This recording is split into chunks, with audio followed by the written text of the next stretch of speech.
Девушка, давайте ее спросим, зададим пару вопросов. Девушка, здравствуйте. Здравствуйте. Как вас зовут? Мария, Сколько вам лет? 17. Ага. Вы знаете, какой приближается праздник? Да, День Конституции Казахстана. Когда он был принят? 30 августа 1995 года. А вы хоть раз читали его? Да. Ага, и примерно сколько было статей там, не помните?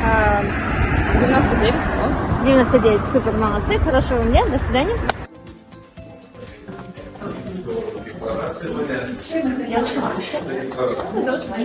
Очень приятно, меня зовут Махабат. Хотела вам задать пару вопросов, можно? Да. Что имеет высшую юридическую силу и прямое воздействие на все территории Республики Казахстан? Подумайте очень внимательно. Это надо бухгалтера слушать. Нового правила. Супер.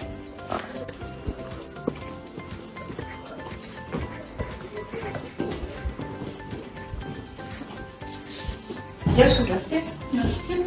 Как вас зовут? Есень. Очень приятно, меня зовут Махабат. Сколько вам лет? 18.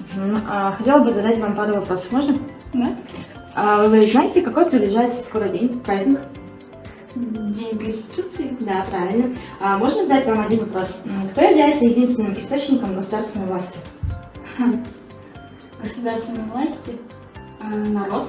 Супер. Спасибо вам, хорошего дня. До свидания. До свидания. В этом году, 30 августа 2023 года, исполняется 28 лет со дня принятия Конституции Республики Казахстан. Я очень рада, что современная молодежь очень образована. Наша страна в хороших руках.